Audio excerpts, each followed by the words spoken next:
Hi everyone, Ron the Saberist here. Alright, for today I've got a really nice Korbanth version 2 Kylo Ren saber to show you.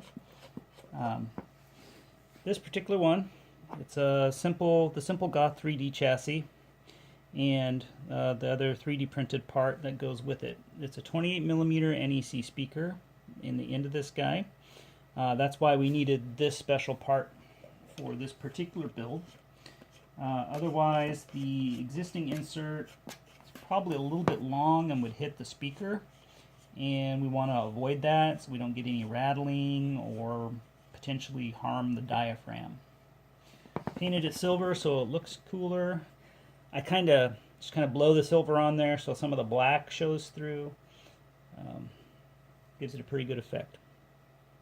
One of the things we did with this one is this hat here. There's magnets in there, little neodymium magnets that hold it on. If a person doesn't like that, they could just put a dab of super glue on there and it'd be on permanently. It doesn't hurt anything because if you had to take it apart, the whole thing comes down and out anyway, so it's neither here nor there on if it's a bad or a good thing. The second switch, the auxiliary switch, is going to be this guy for changing everything. The main switch I put here. Just like in Goth's tutorial, this guy, he just comes out. I used a plastic rod and neodymium magnet, and I used the plastic rod instead of a metal rod because I have a accent LED in here, a red one, and it almost gives enough light. You can see it. You can certainly see it when it's a little darker in the room. I was hoping it was going to be brighter than it was, but it's just not located well relative to the hilt. I also did paint the inserts silver and did the 2 blue wires on there. I thought that was good. It's kind of hard to determine which pieces to use, so I just kind of guessed at it. Opened the hole up on this guy, kind of poked the red wire through, brought the red wire down. It bends because it's just a solid copper wire, so it just kind of stays in place real well.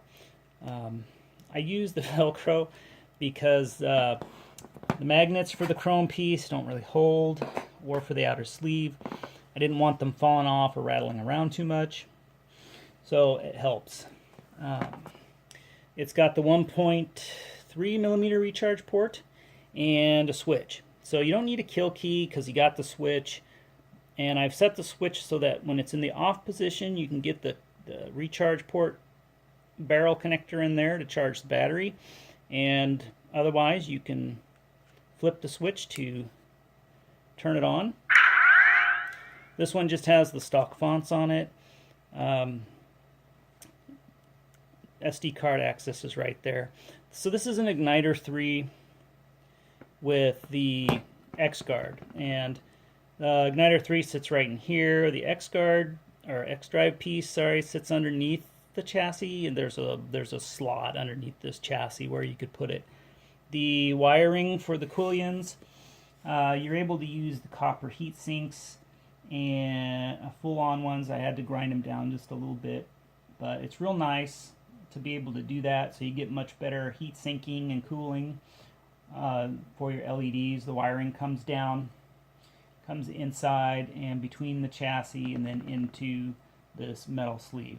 There are 4 screws that hold the chassis together at the front and one at the back. The one at the back is hidden underneath this guy. The ones here at the front, there's 2 on either side. The one at the top holds the main emitter to the chrome piece. The lower one holds this outer shroud to the chrome piece to hold everything together nice and tightly. The greeblies here for the wire run, these 2 are just kind of glued in. I didn't go crazy. It's a semi-perm glue. They'll just pop right out, no problem. When client goes to put the more accurate ones in. Unfortunately, these 2 are actually screwed in place because they hold this outer sleeve on to the chrome piece. So what I did is underneath here I beveled those holes so that you can get either button head screws or beveled Allen head screws in there, and you may have to grind them down. I had to grind those down a little bit inside so that everything would fit nice and tight. Other than that, it's also got 440 screws here, and the quillions I had to drill. That was to hold in the blades and to hold in the heat sinks, which are right here. I also did 2 832 screws on either side of the emitter. I tack them in here because there's more meat than coming in from the side, even though coming in from the side is easier when you're doing the drilling and the tapping than trying to come in straight down on top of an angled surface. So it's real careful work. Sometimes you got to spin the chuck by hand a bit to get it started. This weathering on the hilt is pretty nice. I kind of like what the guy did. The only thing is I like the color on the quillions, but the paint's always been a little tacky. So I had to be real careful when I was working on it not to scratch or mar it.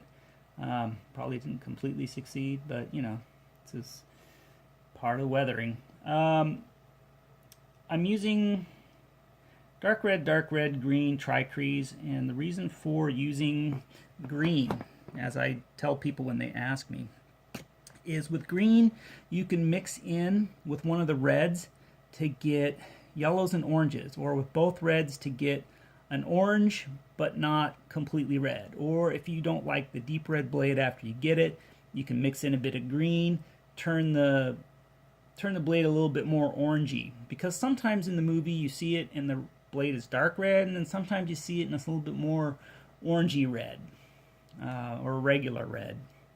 So it's just kind of all on your eyes and whatever you want. And so with the Igniter 3 board, it's really easy to go in and modify that kind of stuff and change the blade to be the color you like.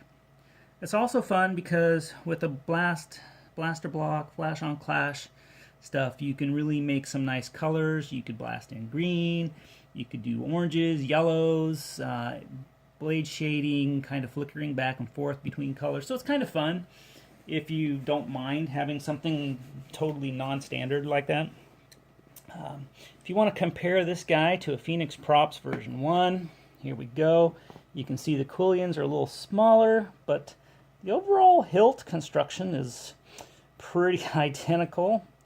And this one's a little slimmer, the Props version 1 is. The Props version 2 is a little bigger than version 1, probably closer to the Korbanth version 2, size-wise. This one's really light. This is already a fully installed hilt, but it's very light. This one, very heavy. And that's because this insert here, this sleeve, is a very heavy metal sleeve. I'm not quite sure what they made it out of. I think it's copper. It's kind of hard to tell. Might just be steel. I don't know. But it's a nice one. It's still a nice hilt. I still like it. So that goes in there. That goes in there. I'm going to use this guy. At least I used black, so it kind of hides it. Right? Like that. It comes apart pretty easy. Boot it up. Put the blades in. Now I'm not going to tighten them down because I'm not going to be swinging this guy around. I don't particularly want to mar up this blade a whole lot. Alright. This guy is the on button, auxiliary button.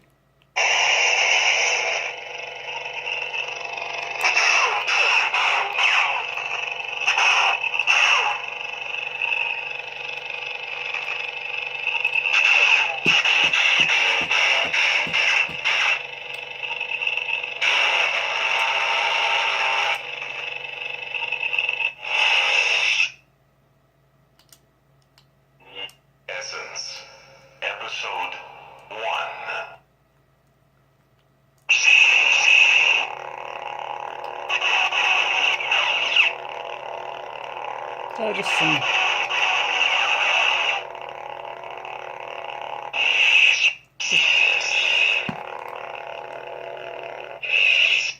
Now I did disable the multi-phase with this because other than the sound effect you get from it, you have to go in and configure all the colors for it. So oftentimes I just turn it off, since I don't see that people need the other sound effect much, although it could be fun. It's easy to re-enable. You just have to set the dual phase color for that particular font to be the same as the main blade so that it doesn't change anything. With that, that's this particular saber. It's pretty cool. I like it. I look forward to actually building my own when I get the time. And I'll probably do either that or NeoPixel. Alright, thanks for watching.